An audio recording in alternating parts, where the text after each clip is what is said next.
High, সবাই কেমন আছো? আশা করি সবাই অনেক ভালো আছো আর আমি অনেক ভালো আছি। কাল ছিল নববর্ষ, তো যা রান্না করেছিলাম কিছুটা থেকেই গিয়েছিল।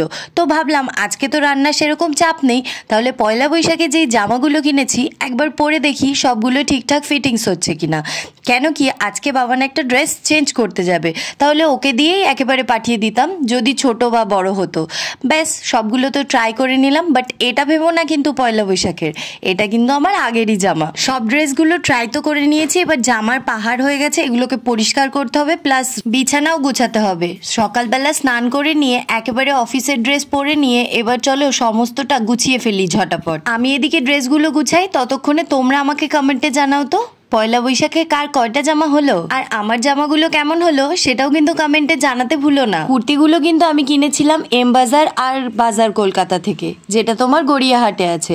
ওটারও কিন্তু একটা ভিডিও করা আছে, যারা এখনো ভিডিওটা দেখোনি অবশ্যই ভিডিওটা দেখে নিও, আমি ডেসক্রিপশনে লিঙ্ক দিয়ে দেবো। সকালবেলায় রান্নার চাপে কোনো কাজ তো করাই যায় না, সেখানে আজকে যেহেতু রান্না নেই তাই একটু ছুটকারা পাওয়া গেছে। এই তিনটে ড্রেসের মধ্যে আমার এই জামাটা সবচেয়ে বেশি পছন্দ হয়েছে।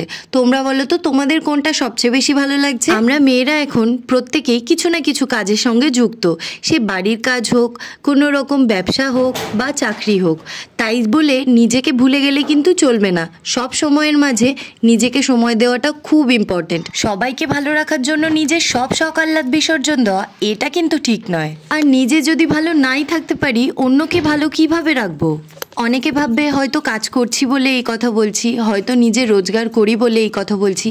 একদমই না। আজকে তুমি যদি তোমার সংসারের কাজটাকে বড় করে না দেখো, তাহলে অন্য কেউ তো সেটাকে ছোট করে দেখবেই। সে তো ভাববেই যে এটা তো এমনিতেই রেগুলার করতেই হয়। এতগুলো কথা বলার উদ্দেশ্য একটাই, কেউ যেন তোমার করা কাজগুলোকে অভ্যাস বা দায়িত্ব বলে না চালিয়ে দেয়। একদিন যদি তুমি সেই দায়িত্ব থেকে মুক্তি নাও, তাহলে যেন সেও সেই দায়িত্বটা পালন করে সংসারের হালটা চালিয়ে নিতে পারে।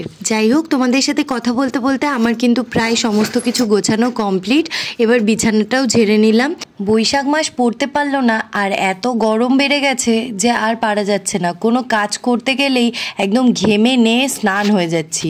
আর এবার সমস্ত কিছু হয়ে গেছে কমপ্লিট, এবার গিয়ে রেডি হয়ে নিই অফিসে যাওয়ার জন্য। কেন কি এবার রেডি না হলে আমি এবার লেট হয়ে যাব। তার মধ্যে আমার চুলের অবস্থা এতটাই খারাপ যে নিজের চুল দেখলে নিজেরই কান্না পাচ্ছে। দিন দিন এত চুল উঠছে যে কি করব বুঝতেই পারছি না। তোমাদের কিছু ট্রিক্স জানা থাকলে অবশ্যই আমাকে জানিও। আমি তো যা জানি সে সমস্ত ট্রাই করে কিছুতেই কিছু হচ্ছে না। আর এত গরমে চুল ছেড়েও রাখতে পারছি না। কি হচ্ছে, ঘেমে ঘেমে চুলেরাটা নরম হয়ে যাচ্ছে আর তাতে আরও বেশি চুল ঝরে পড়ছে। আর এবার বাইরে বেরোবো বলে একটু বেশি করে সানস্ক্রিন মেখে নিলাম ভালো করে, যদিও তাতে কোনো রকম উপকার হচ্ছে না। বাইরে বেরোনোর পরে মুখ পুরো কালো হয়ে যাচ্ছে আর এত পরিমাণ ঘাম হচ্ছে কি আর বলবো। শরীরকে ঠান্ডা রাখার জন্য জল ফল দুটোই খাচ্ছি, কিন্তু কোনো রকম উপকার হচ্ছে বলে আমার মনে হয় না। আর চলো অফিস যাওয়ার জন্য আমি পুরোপুরি রেডি। এই রকম সিম্পলভাবেই আমি চলে যাই। ওখানে যাওয়ার পরে টুকটাক একটু মেকআপ করে নিই। কেন কি আমি যেখান থেকে ট্রেনে উঠি গড়িয়া, ওখান দিয়ে গেটে ঝুলতে ঝুলতে যেভাবে উঠতে হয়, তুমি মেকআপ করো আর যাই করো তোমার চুল কোথায় চলে যাবে, তুমি কোথায় চলে যাবে, তার কোনো ঠিক ঠিকানাই থাকে না।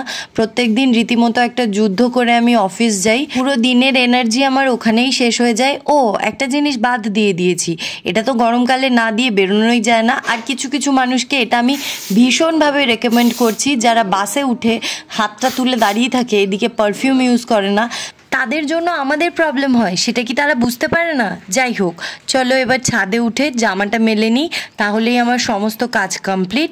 এরপর গিয়ে খাওয়া দাওয়া করলেই আমার কমপ্লিট। এখন সকালবেলায় কি খাবো সেটাই ভেবে উঠতে পারছি না। আর এখন এতটাই সময়ের অভাব যে খাওয়ারও সময় নেই।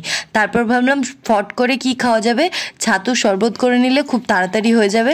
তো এই জন্য আমি ছাতুর জন্য গ্লাসে জল ঢেলে নিলাম। আর এবার কতটা ছাতু দেবো সেটাও বুঝতে পারছি না।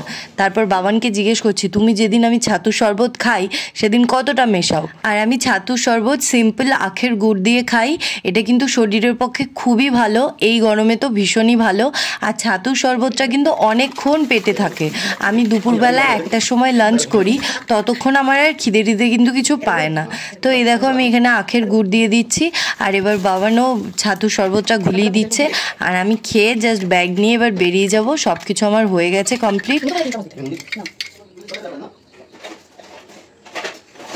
ব্যাগে সমস্ত কিছু, টিফিন বক্স, জলের বোতল, ছাতা, বিশেষ করে এই রোদে এখন খুব প্রয়োজন, এগুলো সমস্ত কিছু ভরে নিয়ে এবার আমি বেরিয়ে যাব। তার আগে দাঁড়াও একটা মিষ্টি খেয়ে নিই। মিষ্টির জন্যই আমি জানো তো এত মোটা হচ্ছে। আমি কিন্তু খুব একটা খাবার খাই না, কিন্তু এত পরিমাণ মিষ্টি খাই, আমার এত ভালো লাগে মিষ্টি খেতে, কি আর বলবো। আর এবার আমি বেরিয়ে গেলাম অফিসের উদ্দেশ্যে। আর অফিস যাওয়ার সময় আমি প্রত্যেক দিনই বেরিয়েই মাকে ফোন করি।